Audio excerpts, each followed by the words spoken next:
Hola a todas, todos y todes, bienvenidos de nuevo a esta su oficina, la oficina sin importancia. Estamos de vuelta en esta nueva temporada. Sé que nos extrañaron mucho. Hace un tiempito no habíamos publicado, pero estamos de regreso. Hoy está conmigo Alejandra Tijo, una amiga mía muy cercana de la universidad, que es muy tesa en el tema que vamos a hablar hoy. Y se las presento, aquí está. Hola, muchas gracias por la invitación. Qué bueno estar en este espacio. Aleja, cuéntanos un poco de ti, ¿quién eres?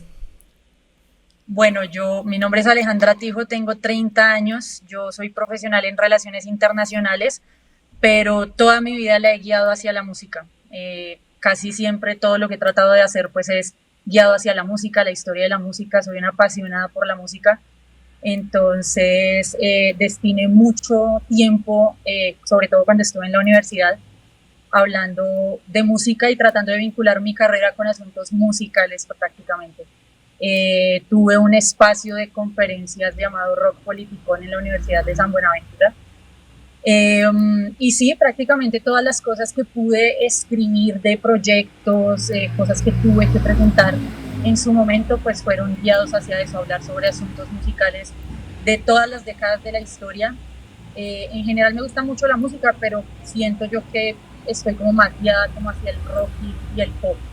Entonces, sí, pues básicamente esa soy yo. También tuve un podcast que estuvo un poco abandonado y que prontamente pues va a volver en algún momento, pero pues sí, digamos que por ahora esa soy yo. Bueno, yo fui una partícipe Rock Politicón. También por eso estamos aquí, como me encanta mucho cómo Alejandra relaciona los asuntos políticos e históricos con la música, y queremos hoy este capítulo dedicarlo a eso, pero se lo vamos a dedicar además a una década bien interesante, que es la década de los 80s. Antes de darle inicio, yo quisiera que nos contaras un poco, Aleja, qué relación puede tener la música con las relaciones internacionales. Bueno, yo siempre he sido creyente que la música y en general las cosas a nivel cultural son como esa forma de soft power, es decir, formas de entrar a otros países o influenciar otros países. Siento que en los ochentas, digamos que se dio porque siento que es la década que más explosión musical tiene, en la década en la que más cosas pasaron, en donde más desarrollo tecnológico hubo y por ende hubo más posibilidad de que la música anglo, por así decirlo, llegara a otros países y permeara otros países, como por ejemplo en Colombia. Nosotros tuvimos una ola gigante de haber recibido música anglo, de haber recibido toda esa influencia del rock también para crear nuestro propio movimiento musical, y no solamente en Colombia, sino a nivel latinoamericano. Y esto también influenciado por todo lo que se venía dando a nivel político. Entonces recordemos que pues en los 80 estábamos como en todo este tema de dictaduras, algunos países saliendo, otros países un poco convulsionados por todo ese tema de volver a establecer modelos políticos que fueran más justos y menos dictatoriales. Y en toda esta ola, por ejemplo en Latinoamérica, se da el rock en español. Mientras que en otros lados, por ejemplo en Estados Unidos, pues estábamos en plena Guerra Fría. Entonces la música también se va desarrollando a medida que va pasando el conflicto. Entonces hay respuestas musicales también frente a esos conflictos y frente a todos los cambios que se van a dar pues en esta década. Entonces siento que sí, hay mucha relación entre los asuntos políticos y lo que estaba pasando en esa época con todo lo que se estaba dando a nivel musical. Entonces es una explosión muy grande de cultura que va a venir a permear muchos lugares. Listo, Aleja. O sea que en los 80s pasan dos cosas, ¿no? Como, bueno, en realidad pasan muchas cosas, pero en este tema que nos convoca, que queremos entender un poco cómo la música responde desde la contracultura a los acontecimientos políticos de esa década de los 80s, ¿no? Está por un lado una década de una explosión musical donde están las tecnologías en juego, donde se están explorando muchos ritmos, pero por otro lado el mundo está queriendo cambiar políticamente, estaba buscando caminos hacia las democracias, está en disputas territoriales, estamos discutiendo temas como la hambruna, las sequías, ¿no? Entonces ya tenemos ahí también a lo medioambiental metido y cómo nos afectan las vidas. Entonces, bueno, ¿por dónde quieres que empecemos en esta década tan loca y tan llena de acontecimientos? Sí, yo creo que para mí algo que marca mucho los 80s, a pesar de que no es una cosa que involucra mucha política, pero que sí va a cambiar la forma de recibir música, es el nacimiento de MTV. Entonces, MTV nace en agosto de 1981 como la fuente principal de música y no solamente permite escuchar la música, sino verla. Entonces, yo siento que esto es algo a nivel tecnológico muy grande que no solamente se va a quedar en Estados Unidos, sino que, por ejemplo, en los 90 se va a comenzar a ir hacia otros países y que llega a Latinoamérica como MTV Latino. Entonces, siento que el punto de partida MTV dándole la apertura a los 80s es decirle a los jóvenes, que son los que más consumen en esa época, lo que era rock y pop, es darles una nueva forma de escuchar música. Asimismo, yo siento que los artistas, muchos que también estuvieron como con esas ganas de querer que su música fuera un vehículo para hablar sobre asuntos políticos o sobre todo lo que estaba pasando en ese tiempo, entre Estados Unidos y pues la Unión Soviética con este tema de Guerra Fría, es precisamente utilizar el video como una forma de protestar, de usar esa imagen también para protestar, no solamente la música, sino acompañada del video.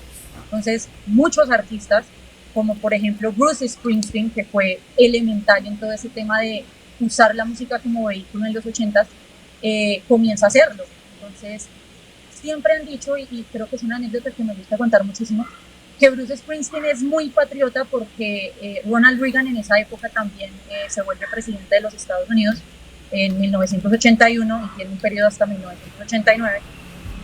Es muy chistoso que Ronald Reagan usa una de las canciones de Bruce Springsteen, que es Born in the USA, para su campaña presidencial.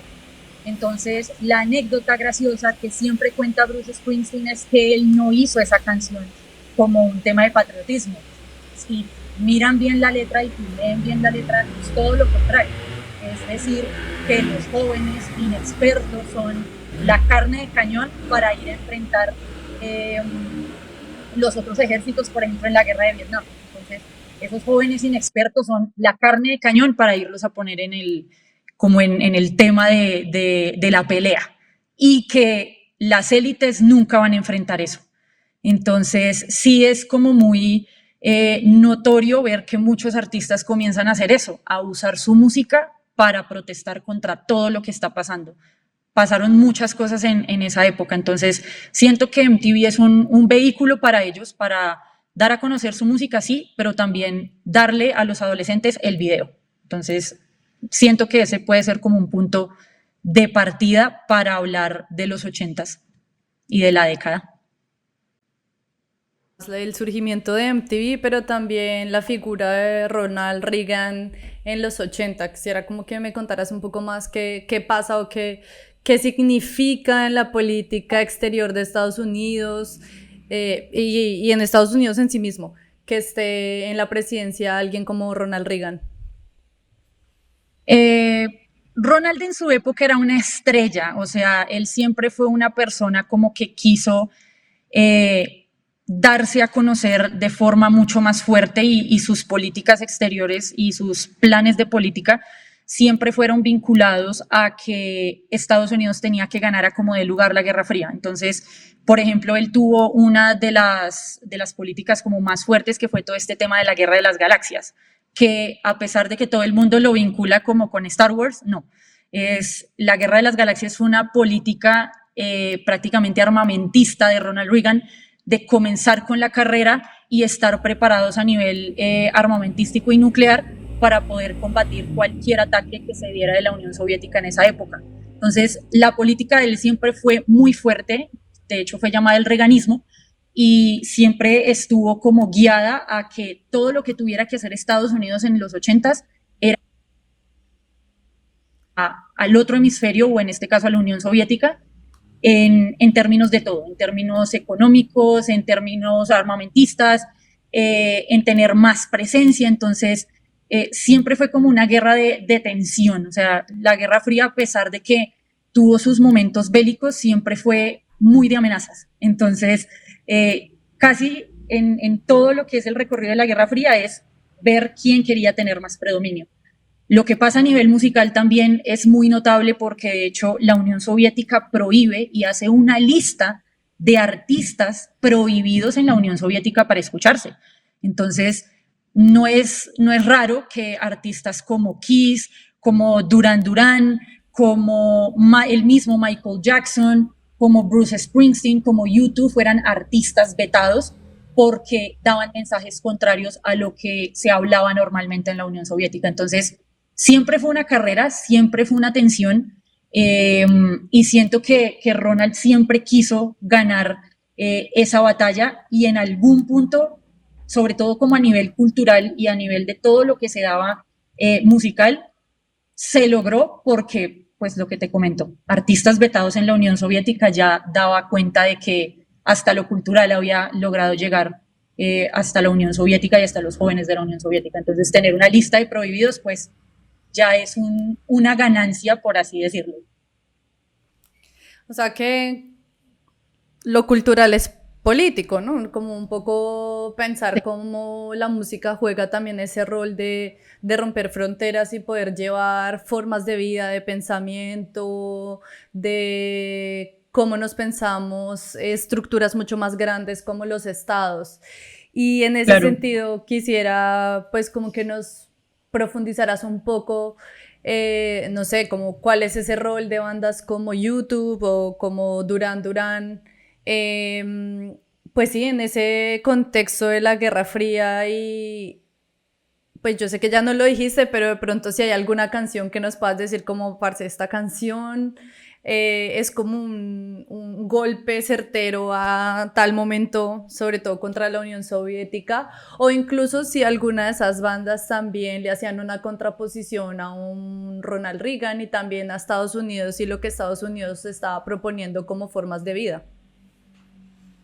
Yo siento que el que más trató de hablar de la realidad en Estados Unidos fue Bruce Springsteen. Siento que a pesar de que es un ícono que pues simplemente quiso hacer música, él de una forma indirecta siempre quiso darle a conocer a la gente cómo era realmente el tema de vivir en los Estados Unidos. Entonces, canciones como Streets of Philadelphia, canciones como, por ejemplo, Born in the USA, que aunque no habla directamente de la batalla contra la Unión Soviética, pues sí toca ese tema de la guerra de Vietnam, de cómo es que funciona el aparato militar de los Estados Unidos, mandando a jóvenes a la guerra y literalmente, sí, usando como a los jóvenes como ese medio para que ellos fueran a luchar por una guerra que no era de ellos. Entonces, siento que Bruce es uno de esos íconos que lo logró.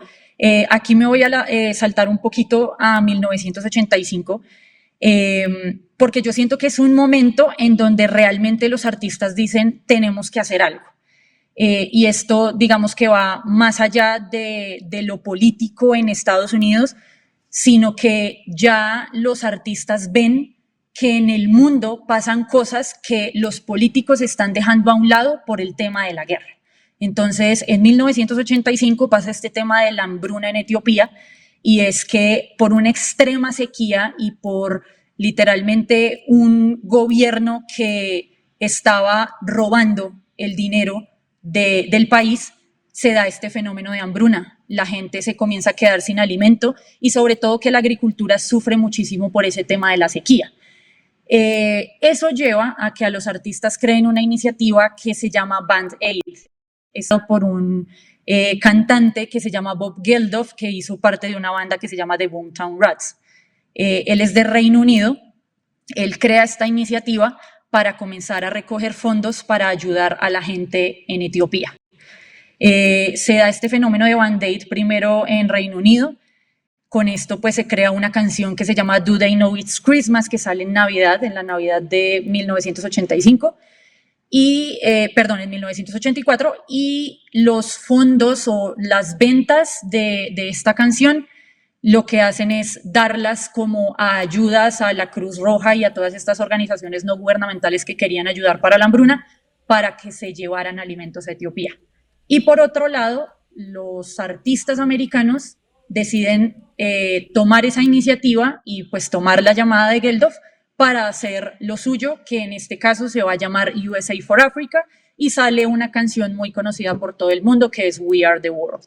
Entonces es la canción con la que también deciden recoger fondos para ayudar a temas de la hambruna, organizaciones no gubernamentales, y a raíz de estos dos movimientos y más movimientos que se dan en el mundo, porque también hubo un movimiento en Canadá, una canción en Canadá, y creo que en otras partes, en Suecia, en Alemania, deciden hacer el famoso Live Aid. Este es un concierto que se da en 1985, en el verano, y pues es prácticamente un concierto en simultáneo en Reino Unido y en Estados Unidos, donde se presentan artistas americanos y artistas británicos. Entonces, es que los artistas se unan por una causa para ayudar a un país que en ese momento se encontraba en una crisis, cosa que su gobierno nunca hizo. Yo siempre tuve fe en ese tema de los conciertos benéficos, y es una cosa que comienza precisamente a ser un poco más grande en los 80s, que obviamente en el pasado y en pasadas décadas hubo conciertos benéficos y todo este tema, y desde incluso los 60 se comenzó como ese tema de los conciertos benéficos, pero desde los 80s yo creo que es donde más involucrados se ven a los artistas. Entonces siento que ese es como un punto de partida de ver que lo pueden también. Es cuando comienza, por ejemplo, Bono de YouTube a ser un poco más notable, no solamente en temas políticos, sino más que todo en el medio ambiente. Artistas como Bob Geldof, que decide meterse un poco más en la política británica a raíz pues, de este tema. Y en su mayoría, pues los artistas a querer contribuir un poco más en esto. También es muy curioso ver que, por ejemplo, las bandas como de finales de los 70s, comienzos de los 80s, que seguían haciendo punk o que estaban en esta onda de New Wave, también tienen sus temas contestatarios. O sea, el punk siempre ha sido un género musical que tiene esta tendencia a decir algo, a no hacer canciones acartonadas y de lo mismo, sino siempre tener algo que decir. Entonces, otro ícono muy importante resulta ser Joe Strummer, que él crea The Clash con ese propósito de que el punk tenga su contenido político y hable sobre lo que está pasando. Entonces, hay también otro acontecimiento en el que, por ejemplo, el punk es importante, y es en la huelga de mineros de Reino Unido, que es en 1984. La mayoría de los artistas británicos hablan de esto y comienzan a cuestionarse si la corona británica realmente es algo efectivo para Reino Unido o simplemente es un modelo que lo que hace es seguir robando a la gente y seguir explotando a la clase obrera, que era lo que estaba pasando con los mineros en esa época, que las políticas de Margaret Thatcher lo que hacían era disminuir salarios, afectar los horarios de trabajo de los mineros, afectarles como tal su vida, y el punk como método lo que hace es tratar de hablar de eso, y sobre todo pues el New Wave, porque pues en eso desemboca esas bandas pequeñas que a mediados de los 80 seguían haciendo música no como tal definida como punk, sino que estaban dentro de ese New Wave, pero querían seguir tocando temas políticos. Entonces sí siento que la música se mete mucho en temas políticos, sí siento que influencian a los jóvenes, que son los que más escuchan música, a tener un pensamiento político más estructurado, basado en una realidad. Entonces, podría dar como esos ejemplos pequeños sobre cómo la música, pues, en este contexto de Guerra Fría, pues, interviene. Creo que podríamos dedicarle un capítulo especial al punk, no porque lo ame particularmente, pero además creo también que es importante ver también cómo pues el rock se mueve políticamente de muchas formas, ¿no? Porque por un lado está el Live Aid y está el We Are the World, pero también como desde un llamado a las empatías, como a colaborar en las causas sociales, pero yo a veces también lo pienso y digo, no sé hasta qué punto también a confrontar esas estructuras que son las que sustentan la pobreza, la desigualdad, ¿no es cierto?, las discriminaciones históricas, y que por eso yo soy pues como muy amiga del punk, ¿no? Como que viene y coge y como mira tu corona, estos modos de vida no nos sirve, qué está pasando con los movimientos obreros. Entonces sería muy chévere después poder hacer un capítulo donde le dediquemos al, pues como nos centremos ahí al punk. El caso es que mientras estamos en la Guerra Fría, mientras está pasando la huelga, ¿no es cierto?, de los movimientos obreros en Reino Unido, el mundo se está conectando y Reino Unido está peleando con América Latina por las Malvinas, porque en 1982 estamos disputando, ¿no? Está ahí como esa pelea entre Argentina y Reino Unido por las Malvinas. ¿Qué pasa ahí, Aleja? ¿Y eso qué tiene que ver con este tema que nos convoca? ¿Qué pasó ahí también musicalmente en esa disputa por las Malvinas? Sí, yo creo que eso es uno de los acontecimientos más importantes para que Argentina comience a desarrollar su movimiento musical. En los 70s y en los 60s ya veníamos con una onda de rock en español y como muy vinculado con este tema de psicodelia, de los hippies, etcétera, que también tenía su sentido de protesta, pues porque Argentina estuvo en dictadura. Pero yo siento que la Guerra de las Malvinas es un punto que ayuda mucho a que Argentina, a que Chile desarrollen su escena musical. Muchas bandas que nacen en este movimiento que se llama rock en tu idioma o que pues la gente conoce como rock en español, ayuda a que las bandas tengan de qué hablar. Entonces, hay muchas bandas que hablan sobre ese acontecimiento en específico, pero también que hablan de la situación que se está viviendo en sus países. En Argentina tenemos un Soda Stereo, que a pesar de que la gente siente que no es tan político, Soda Stereo es una de las bandas más políticas en mi pensamiento, es una de las bandas más políticas porque toca muchas cosas a nivel metafórico. En Chile tenemos a Los Prisioneros, que son un poco más directos, que hablan de las revoluciones industriales, que hablan de precisamente las dictaduras, del fin de la dictadura, de qué sienten ellos que es la democracia nueva que estaba llegando a Chile en el 82. Sí, todas esas bandas que comienzan a nacer en la parte más sur de Sudamérica y que le dan origen precisamente a ese movimiento de rock en español. Entonces, siento que la Guerra de las Malvinas da ese paso a que las bandas hablen de eso. Yo supe una anécdota y era que mientras estábamos en ese tema de Guerra de las Malvinas en Argentina, no había radio para los soldados, entonces se creía que la radio podía ser un método en el que las tropas de Reino Unido prácticamente captaran lo que ellos estaban hablando y sus próximas tácticas para precisamente dentro de la guerra. Entonces, la radio se sataniza, pero al mismo tiempo sigue siendo un vehículo de transportar la música. Entonces, tiene como sus más y sus menos, y la guerra en sí le da la posibilidad a que esos jóvenes que querían entrar dentro del mundo del rock, influenciados por todo este movimiento anglo que reciben en algún momento, creen lo suyo y comiencen a hablar de lo que está pasando en sus países. Y el rock en español lo que hace es que se comienza a regar por toda Latinoamérica y cada vez que llega a cada país, las bandas que se comienzan a crear hacen lo mismo. Hablemos de lo que está pasando en nuestro país con rock en español. Entonces, también es una respuesta directa a lo que generalmente se recibía de Estados Unidos, de Reino Unido, del otro hemisferio, a decirles, nosotros también podemos hacer música, nosotros también tenemos la capacidad de hacer buena música, de producir buena música y de que nuestra música también se comience a escuchar al otro lado. Entonces, es indirectamente una forma de contestar a lo que se recibía comúnmente. Entonces sí siento que la Guerra de las Malvinas fue ese punto de darle a los jóvenes la posibilidad de hacer rock y de hablar de lo que está pasando.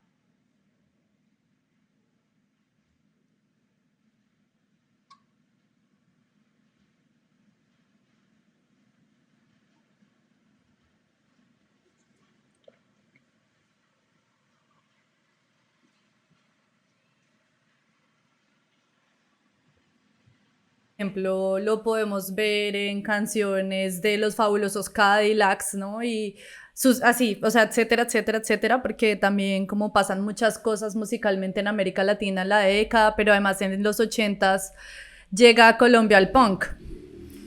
Y llega a Colombia el punk en un contexto donde estamos peleando contra los cárteles de droga. ¿Qué más pasa en Colombia en esa década, Aleja? En Colombia en los ochentas estamos en todo ese tema de la guerra de los carteles. Estamos en el punto en el que Pablo Escobar quiere prácticamente no quedarse en Colombia como su único mercado, sino comenzar a expandirse. Entonces también comienza una contra de parte de Ronald Reagan de pelear contra la droga que está siendo transportada de Colombia hacia los Estados Unidos, porque el incremento, de hecho, de estupefacientes en Estados Unidos comienza a incrementar. Entonces también se da ese fenómeno del crack en Estados Unidos, en los barrios más pobres de Estados Unidos, el Bronx, de que comienzan a también hacer estos pequeños cárteles en Estados Unidos de venta de droga colombiana. Entonces, volviendo como un poquito a Colombia, sí estamos como en ese punto álgido de que la guerra contra el narcotráfico y los cárteles la pelea está muy dura. Entonces, las pocas bandas que nacen en Colombia, sobre todo las bandas de punk y bandas de metal, porque puedo dar el ejemplo más evidente que es Equimosis, a mucha gente no le gusta que uno hable de Equimosis como banda, pero el nacimiento de Equimosis es crucial porque ellos también comienzan a hablar de eso. O sea, Juanes en su principio, y si no sabían, talero del mundo. Juanes, ahora comparado con el Juanes ochentero, no es ni la sombra. Y Juanes también hizo metal para hablar de lo que estaba pasando en las comunas. Nace también el punk en Medellín, en las comunas, las pequeñas bandas de punk que logran hablar de lo que está pasando, de la guerra que también se está dando internamente en las comunas, también conectada con este tema de los cárteles. La pestilencia, exactamente, también comienzan a hablar de todo esto, y a raíz de que el rock en español pues comienza a viajar hacia otros lados, pues este movimiento punk también quiere hacerlo hablando de lo que está pasando internamente en Colombia. Entonces también pues es importante hablar de películas como Rodrigo de No Futuro. Todo el mundo ve que pues a pesar de que se habla de un contexto de una persona que es un joven que nace en este contexto punk y que nace en una comuna, pues ahí también se ve reflejado todo este fenómeno de sicariato, de toda la guerra que está interna en las comunas, que precisamente está guiada es por este tema de la guerra de los cárteles. Entonces, en los ochentas, las bandas que nacen en Colombia hablan sobre esto, tocan estos temas, tocan incluso también temas como el desempleo, el desplazamiento, lo que lleva a una persona que no tiene empleo y que es prácticamente despojada de su pequeña tierra. ¿Qué es lo que tiene que hacer para sobrevivir? Meterse en la guerra. Entonces, sí siento que también en Colombia hubo un movimiento musical del que poco se habla, pero que realmente tuvo una gran influencia en hablar de este tema de los cárteles de droga, porque en Colombia en los ochentas el panorama político era bastante pesado.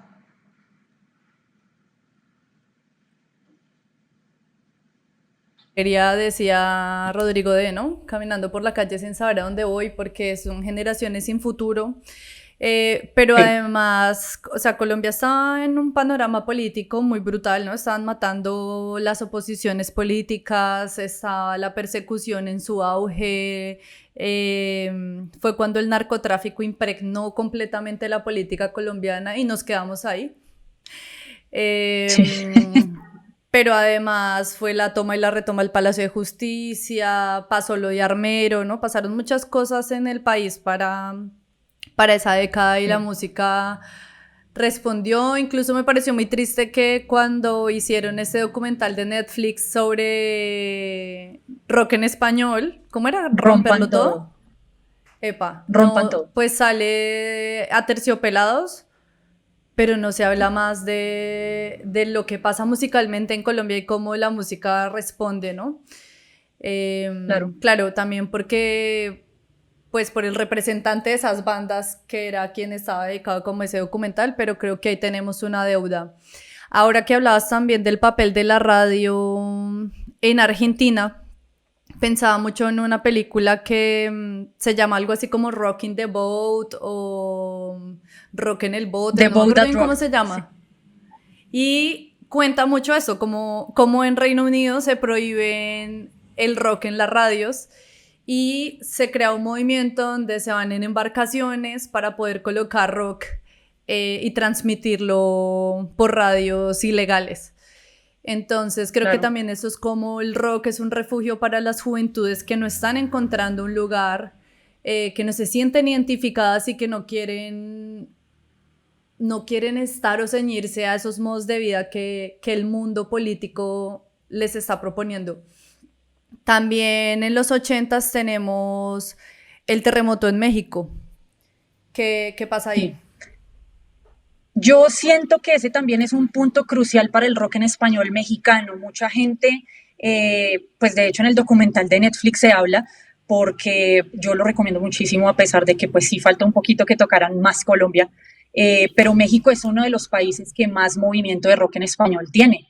Entonces, el terremoto de México de 1985 fue crucial para el nacimiento y para el fortalecimiento, más que todo, del rock en español, y es porque a raíz del terremoto se comienzan a crear pequeñas villas, por así decirlo, de casitas creadas como con los escombros del terremoto, porque son personas que, claro, lo perdieron todo en el terremoto. Ese terremoto fue demasiado fuerte y hubo muchas personas que perdieron sus viviendas, entonces se comienzan a crear estos pequeños caseríos para la gente que no tuvo el suficiente auxilio de parte del gobierno.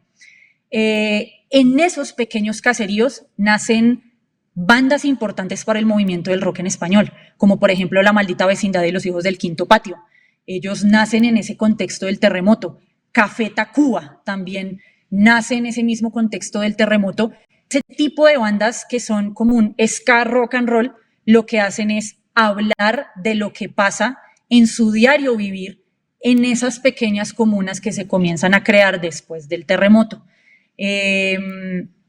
Y así se va dando todo el movimiento de rock mexicano, y que incluso pues salen disqueras como muy importantes que traen como todas esas pequeñas bandas que salen de esos caseríos y las comienzan a grabar. Entonces yo siento que, por ejemplo, lo que son La Maldita y Café Tacuba le dieron este fortalecimiento al rock mexicano y sacaron como al aire todo lo que estaba pasando a nivel político y qué era ser un chilango viviendo en México en época de terremoto, en cómo se comportaban sus vecindades, que pues es lo que llaman ellos vecindad, y cómo es el diario vivir de una persona de estrato medio bajo en un contexto de terremoto, sin apoyo de un gobierno, con limitados recursos. ¿Cómo es estar en ese tipo de contextos? Siento que también es importante ver que el rock mexicano también tuvo un contexto y una forma de querer hablar mucho de su política. Esto es un poquito más adelante, pero en los 90 nacen bandas como Molotov, que también Molotov. son supremamente contestatarias. Entonces, de precisamente bandas como La Maldita, como Cafeta, como Tijuana No, que son todo ese movimiento ska, de ahí es que se agarran bandas como Molotov para en los 90 seguir tocando temas políticos, seguir hablando de la política.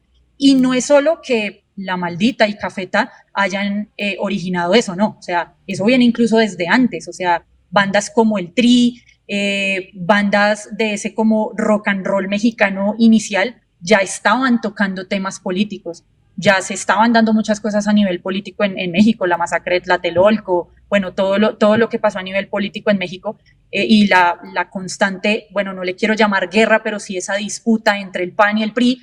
Entonces en México siempre hubo rock contestatario, pero siento que el terremoto en México le dio no solamente origen a esas bandas que comienzan a hablar, a volver a hablar, porque hubo una época en donde trataron de pausar ese rock contestatario y seguir hablando de lo que estaba pasando. Yo quiero también, porque en algún punto nombraste esta película que se llama The Boat That Rocked, que también la recomiendo muchísimo, pero en los 80s también pasó mucho ese tema de censura. No sé si ustedes en algún momento han visto que en algunos discos, ya sea de metal, de rock, incluso de hip hop, sale un logo que dice Parental Advisory. El Parental Advisory nace en los 80s por una persona involucrada en la política que se llama Tipper Gore, que es la esposa de Al Gore.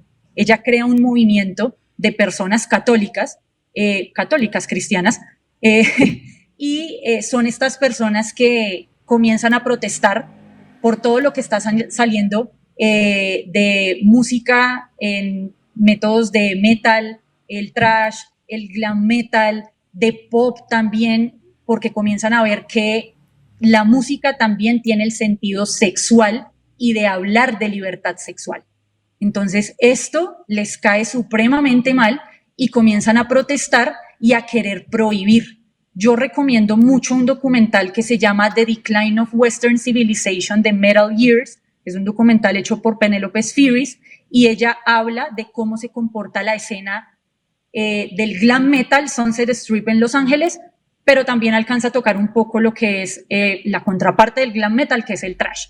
Entonces comienza a hablar de bandas como Metallica, como Megadeth, pero también habla de bandas como Poison, como Motley Crue, bueno, todas las bandas que salieron en esa época, que fueron un montón, pero se toca ese tema de cómo fue ese movimiento de comenzar a hacer una persecución a los jóvenes que escuchaban metal, a los jóvenes que cargaban taches, que se ponían camisetas con logos de bandas, que tenían pelo largo, simplemente porque la música que escuchaban tenía o mucho contenido sexual o tenían contenido de guerra, violento, pero no era un contenido que incitara a, sino un contenido que daba a conocer lo que estaba pasando.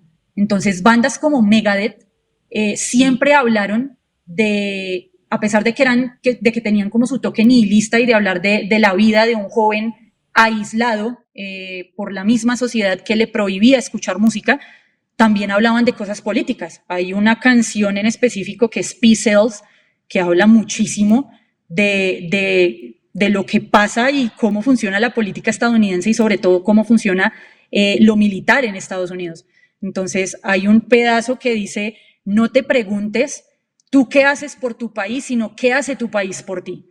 Entonces yo creo que más que todo, más que el glam, yo creo que el thrash metal también tuvo su contenido muy político y por eso nace este movimiento de Tipper Gore de comenzar a prohibir y a raíz de esa prohibición nace el Parental Advisory. Entonces, esta prohibición en la música viene desde los 60s, viene desde mucho antes, o sea, siempre se ha querido prohibir la música y por eso siempre los jóvenes salimos o salen con una forma de poder contestar ante esa prohibición.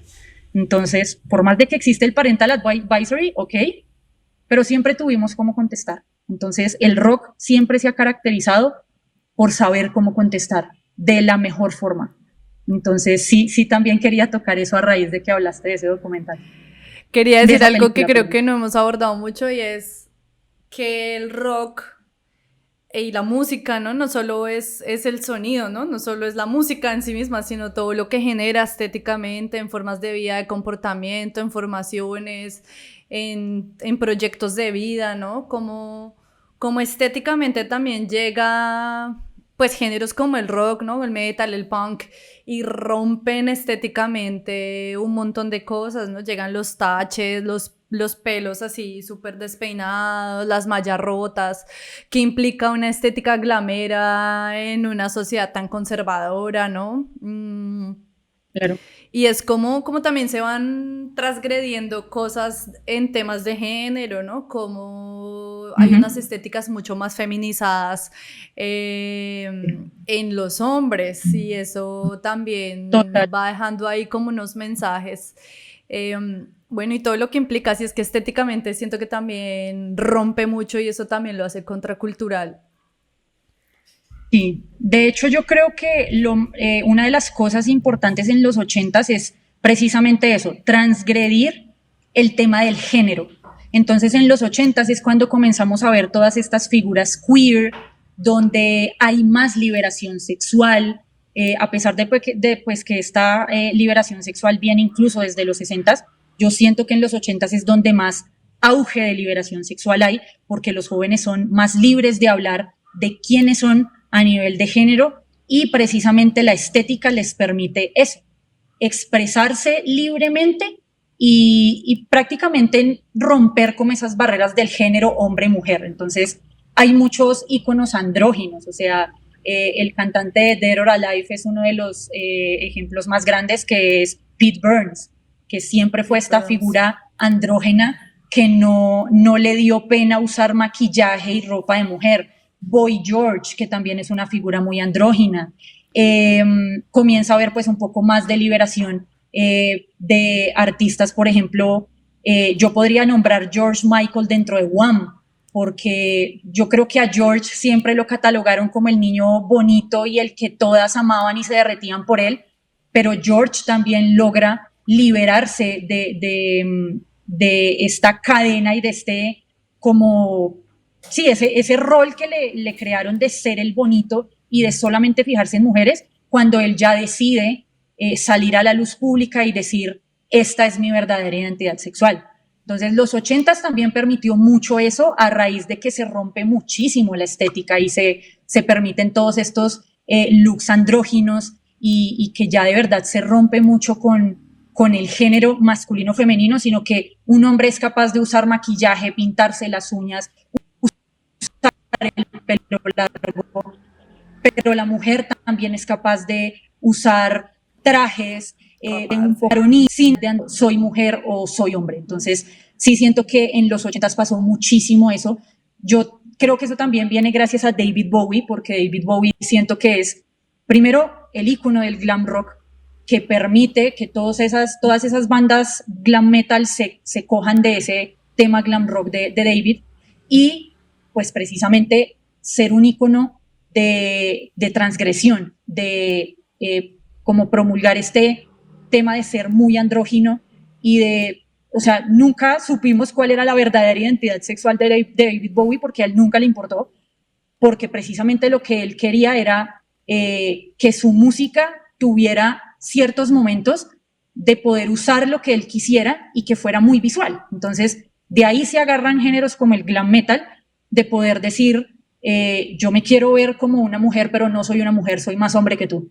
Entonces, eso pasa muchísimo en los ochentas y viene pues todo este movimiento de liberación sexual y tristemente, a raíz de todo este fenómeno de liberación sexual, pues se da el descubrimiento del SIDA en el 83. O sea, por más de que queramos tener esa libertad sexual, pues viene este tema de este descubrimiento del SIDA, del VIH, de las enfermedades de transmisión sexual, y ya hay un poquito más de control de parte de los gobiernos, porque esto se comienza a convertir en una epidemia en la que tristemente caen artistas como Freddie Mercury. Freddie Mercury también fue un ícono completamente andrógino, que al final pues de todo su tiempo y de su carrera pues decide darse a conocer como homosexual, pero él tristemente cae en este tema y a raíz de que la cultura pop se ve permeada de este tema de este virus, es cuando los gobiernos comienzan a tomar atención, es cuando los gobiernos comienzan a hacer algo y es cuando viene la prohibición. Entonces, siempre linkean a la música con este tema del SIDA y entonces no lo ven más en que el tema de la liberación sexual pues pudo haber traído esto y pudo haber hecho que pues fuera mucho más grande, pero siempre es buscarle echarle la culpa a la música porque, claro, no hay que negarlo, en su momento el rock, y me refiero al metal, al glam metal, fue un género musical muy, ¿cómo decirlo?, muy machista. Fue demasiado machista porque se hablaba mucho de mujeres, de sexo libre, de prostitución, de fiesta. Entonces, claro, a raíz del nacimiento de géneros como el glam metal, pues también viene este tema de la prohibición y también se comienza pues a ver este tema de prohibición a nivel sexual. Entonces, sí siento que a pesar de que hay un tema de descubrimiento de nuevos géneros, de descubrimiento de identidades, de romper y tergiversar, de transgredir todo este tema de las barreras de género, pues vienen estos temas como el descubrimiento del SIDA, a prender una luz en si estamos bien con todo este tema de transgredir los géneros, de romper las barreras, de la androginia, de todo esto. Entonces, es una lucha que hasta el momento tristemente la vemos, pero no importa, para eso es la música es liberación, la música es precisamente un vehículo para que tú sigas comunicando quién eres sin importar lo que diga el mundo, y eres libre de hacerlo, y eres libre de ser. Entonces, siempre, y he sido una banderada de que la música va a permitir seguir promulgando ese tipo de mensajes de libertad y de amor. Entonces, sí, en eso lo podría meter. Me parece muy interesante algo que hablas y que siento que se generan también como pues las incoherencias dentro del mismo movimiento, ¿no? Y es como mientras el rock and roll, o sobre todo el glam, rompe las estéticas y empieza a poner al género ahí en la escena, ¿no? Como a transgredir lo femenino y lo masculino, al mismo tiempo es un género musical muy machista. Y otra pregunta que yo haría es también sobre quién empieza a recaer esa responsabilidad de controlarse sexualmente, ¿no? Y el papel de las mujeres en la música, ¿no? ¿A qué le cantamos las mujeres? Porque también, bueno, si bien está, por ejemplo, The Cranberries cantándole a las guerras, también uno en las mujeres en la música, sobre todo en el rock o en el punk, que es donde yo de pronto más podría hablar, está el tema de que le cantamos a las desigualdades de género, le cantamos a la violencia machista, cantamos a los feminicidios, o le cantamos a la liberación sexual, ¿no? Como yo quiero ser una zorra porque todo el tiempo el mundo me está diciendo que yo soy la que tiene que cerrar las piernas, ¿no? Y no le da ninguna responsabilidad a los hombres en esa prevención, por un lado de las enfermedades de transmisión sexual, pero además también a los embarazos, ¿no, amiga? Porque si tú te embarazas es tu culpa. Entonces también ese rol de las mujeres también sería muy chévere que en otro momento, porque hoy no nos daría la vida, lo pudiéramos charlar. Y hay un tema que se nos pasó en Latinoamérica, y es qué pasa con la intervención militar de Estados Unidos en El Salvador. Sí, yo creo que ese tema también es importante, que pues es todo este escándalo del Iran Gate, y es cuando se comienza a ver como esta vinculación de la CIA en territorios latinoamericanos, sobre todo pues en El Salvador, en Guatemala, sale a raíz este escándalo, y yo creo que a nivel musical una de las personas importantes dentro de todo este escándalo es Joe Strummer, el vocalista de The Clash. Él tuvo una particularidad, y es que él se identificó mucho con el movimiento sandinista. Entonces, de hecho, hay uno de los discos de The Clash se titula Sandinista.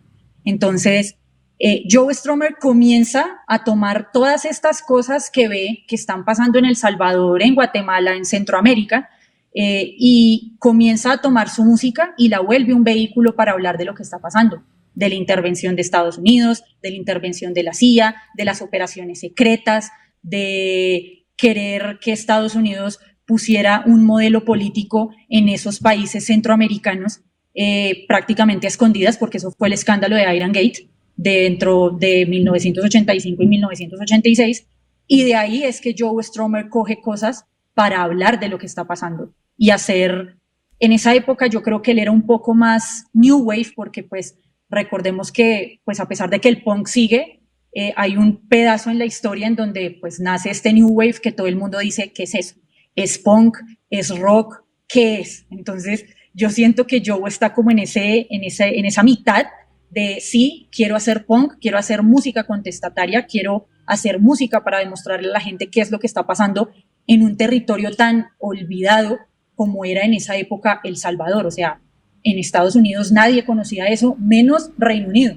O sea, nadie tenía idea de dónde estaba parado, que suele pasar mucho en países como Estados Unidos y Reino Unido, tristemente. Entonces, que Joe Strummer cogiera su música para decir, voy a hablar de esto, me voy a identificar con el movimiento sandinista, que cuando a mí me hagan una entrevista en la BBC, yo le cuente a la gente qué es el movimiento sandinista, de qué habla mi álbum titulado Sandinista. Ya eso es una forma de contarle al mundo qué es lo que está pasando en un país que tú no conoces. Entonces, volvemos a lo que hablamos. La música siempre va a ser un vehículo para contar lo que pasa afuera y lo que pasa en el país del que tú perteneces y lo que hace tu gobierno, para que tú estructures tu pensamiento político y veas en qué vas a estar a favor y en qué vas a estar en contra. Entonces también lo que pasa en los 80s es que la gente deja de creer en Ronald Reagan. Comienza a caer la popularidad de Ronald Reagan, sobre todo porque los jóvenes ya se comienzan a dar cuenta qué es lo que está haciendo este hombre a nivel político, las intervenciones, las cosas ilegales que se estaban haciendo a nivel político,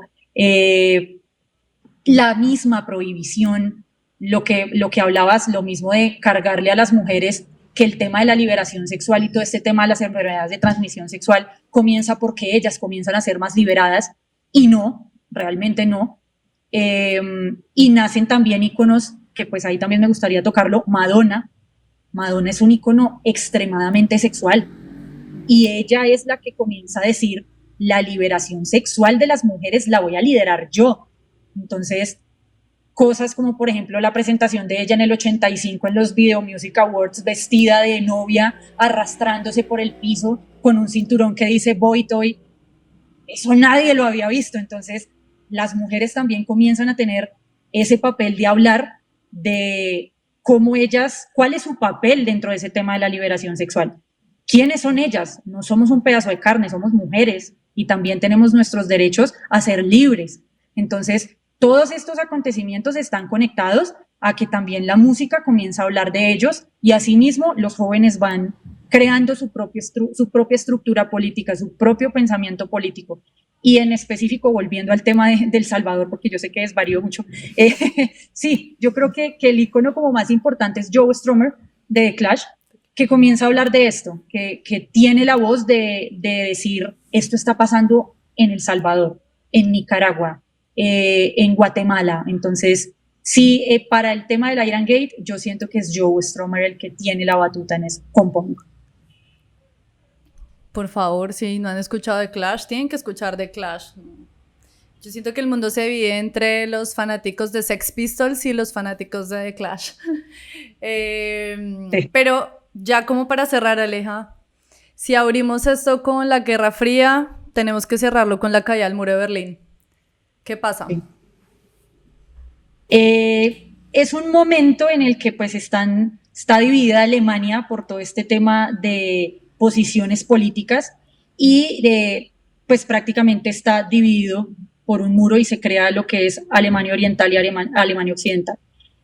A una de las Alemanias es donde llega todo este contenido anglo, donde se permite la música, donde pues digamos que no hay tantas prohibiciones porque están pues más guiadas con el pensamiento de Occidente, y por el otro lado pues es la Alemania prohibida, por así decirlo, la que tiene todas estas prohibiciones, la que está guiada con el pensamiento de la Unión Soviética. Ya se comienza pues a acabar este tema de la guerra y en 1989 pues los mismos jóvenes son los que deciden comenzar con tumbar el muro.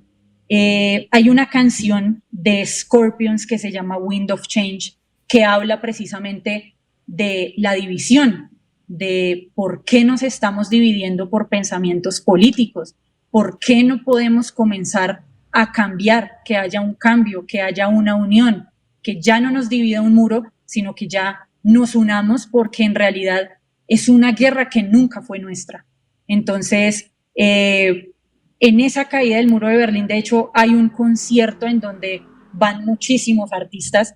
Si no estoy mal, uno de ellos pues siempre es YouTube, es que siempre YouTube está como en todos esos temas políticos, pero Scorpions saca una canción a raíz de eso. Scorpions es alemán, entonces ya es otra vez lo que hablamos, la música como vehículo para contarle al mundo qué es lo que está pasando y cómo podemos de verdad dejar las divisiones, porque en realidad esta guerra nunca fue nuestra, esta guerra nunca fue del pueblo, la guerra siempre es de los políticos, nunca es nuestra, pero siempre nos guían a nosotros a pelear entre nosotros. Entonces, tumbemos ese muro y se cae el muro, se abre la frontera, se abrazan los unos con los otros, que también hay una canción de David Bowie que habla de eso, por si no sabían, es Heroes. Todo el mundo canta esa canción a voz en cuello y no saben qué es lo que significa. La historia de Heroes es la historia de un amor entre una persona que está en la Alemania occidental y la mujer que está en Alemania oriental. Y es cómo se desarrolla el amor con una barrera, que es el mismo muro de Berlín. Entonces, habla también de cómo una cosa tan elemental como es un pensamiento político divide a dos personas. Y algo tan básico como el amor. Exacto, algo tan básico como el amor entre dos personas lo puede dividir un pensamiento político. Entonces, que se tumbe ese muro no es solamente se tumbó a nivel político y se acaba toda la guerra, sí, pero también es todo ese tema de la cultura se comienza a exportar, a hacer, ya regarse por todo el mundo, ya no tenemos prohibiciones, ya podemos escuchar lo que queramos, ya tenemos la libertad de abrazar a los que se quedaron al otro lado. Entonces, yo siento que a pesar de que pues es un acontecimiento político muy importante porque prácticamente cierra el tema de la Guerra Fría, ya comienza poco pues como el tema de la caída de la Unión Soviética, porque pues realmente el modelo occidental se podría decir que logra ganar esta guerra. Finalmente es ya la cultura se comienza a expandir, ya la música se comienza a expandir, las formas de vida se comienzan a expandir, entonces ya la gente decide vivir como vivir algo que quieren vivir. Entonces, sí es un cierre importante de década, es uno de los fenómenos pues, más importantes que cierra la década, y asimismo, pues obviamente van a seguir saliendo muchas bandas, mucha música, porque pues lo que yo comentaba al principio, en los 80s fue una de las décadas que más explosión musical tuvo. O sea, es impresionante cómo salían bandas por doquier y ya incluso le da la apertura a una nueva década que va a traer también otro montón de cambios a nivel cultural, a nivel político, a nivel económico, pero ya muchas cosas de los 80 se quedan atrás. Entonces, todo cambio de década siempre es dejar algo atrás y darle la bienvenida al futuro. La década de los 80 es una década muy futurista que trajo muchas cosas del futuro, pero en los 90 es decir, traigamos más cosas del futuro y hagamos una cosa completamente diferente con esas cosas que ya para nosotros son normales. Entonces, es una década que tiene un montón de cosas. Aquí podríamos hablar miles de horas y me podría quedar miles de horas, pero sí, la caída del muro de Berlín cierra una década maravillosa en todo término, a nivel político muy pesada, a nivel económico también muy pesada, pero a nivel cultural excepcional. Excepcional. Gracias, Aleja. Yo con la caída del muro también quisiera recomendar una película que es Goodbye Lenin. Es muy chévere como para entender también cómo algo como el muro de Berlín también atraviesa vidas, ¿no? Y formas de pensar y cómo te relacionas con el lugar que habitas. Y ya, ¿no? Gracias, Aleja, fue maravilloso. Creo que necesitaríamos muchos capítulos más de La Oficina Sin Importancia para seguir hablando de esto. Aprendí mucho. Y ya quiero agradecerte. No sé si quieres decir algo último. No, muchas gracias de verdad por la invitación. Me gusta mucho este tipo de espacios, pues porque creo que tú ya lo sabes, porque pues lo que decía Cami desde el principio, nos conocemos desde hace mucho tiempo y ella sabe que yo, esto es una pasión, o sea, esto es algo que maneja mi vida, entonces para mí hablar de música pues siempre va a ser un excelente espacio. Muchas gracias por la invitación y nada, pues espero también podernos volver a encontrar en alguna otra oportunidad. Yo casi siempre trato de en mis redes sociales tratar de compartir música, por ejemplo, yo siento que yo comparto mucho mi Spotify, la gente dice que pues el Spotify es como muy privado, pero no, yo en mi Spotify realmente comparto un montón de playlists, comparto muchísimas cosas, entonces si hay personas que quieren saber más de los 80s, por supuesto me pueden consultar en redes sociales, que yo pues prácticamente en mi Spotify nada más pues tengo muchísimas cosas y pues soy una apasionada del tema, entonces nada, de verdad muchísimas gracias por la invitación. Aleja, ¿y cómo te encuentran en esas redes sociales? Sobre todo en Spotify, que es donde recomiendas música. Sí, pues yo por ahí mi link de Spotify lo comparto solamente con las personas pues con las que yo convivo generalmente, pero por ahí de pronto les puedo dejar el link y ustedes me pueden ayudar a compartirlo porque pues es como muy privado, pero igual lo tengo muy público. Entonces, hay de hecho la playlist que yo siempre suelo compartir de los 80s, yo creo que es fácil que la puedan encontrar en Spotify, pero se llama 80s Best Decade Ever. Es una de mis como obras de arte a nivel musical. Entonces, si quieren conocer como un poquito más de los 80s, de música en general, búsquense esa playlist, 80s Best Decade Ever, así se llama, así de pronto me encuentran. Entonces, ahí las recomiendo mucho. Aleja, antes de irnos, ¿qué libros podrías recomendarle a alguien que esté interesada, interesado o interesada en saber más sobre la historia de la música y su relación con los acontecimientos políticos e históricos? Yo creo que mi Biblia siempre fue el ABC del rock de Manolo Belón. Manolo ahí habla de absolutamente todas las décadas, habla de muchísimas bandas, es un libro largo, sí, pero es increíble. O sea, habla de muchísimas cosas y toca muchas cosas políticas, pero también habla un poquito más de música, de temas de producción, de cómo es el nacimiento de varias bandas, en qué contexto se encontraba cada década. Entonces, yo recomiendo mucho ese libro como un pedazo inicial para que la gente que está interesada en música y en saber un poco más de música y política lo pueden leer. Pero también recomiendo mucho La historia secreta de la música de Alejandro Marín, porque a pesar de que Alejandro toca muchas cosas a nivel musical y de historia musical, también toca temas políticos. Entonces, yo creo que esos dos libros son los que más puedo recomendar. Entonces, esos dos pueden ser de libros. Películas tengo un montón también, entonces... No es que tenemos muchas cosas que hablar, pero bueno, y creo que fue Sí. bien fructífera la conversación. Muchas gracias, Aleja, muchas gracias a ustedes que se quedaron ahí, que nos ven juiciosamente. No olviden, uno, buscarnos en Instagram, la oficina sin importancia. Todos nuestros capítulos los subimos completos en YouTube, que aparecemos también como oficina sin importancia. Entonces nos siguen, nos buscan, se suscriben a nuestro canal, ponen en la campanita también para que les notifique pues cuando nosotros subimos los capítulos, y obviamente pues nos pueden compartir en sus redes para que más personas puedan llegar a nuestros capítulos y a nuestro podcast. Un abrazo gigante, muchas gracias y nos vemos en una próxima. Chao.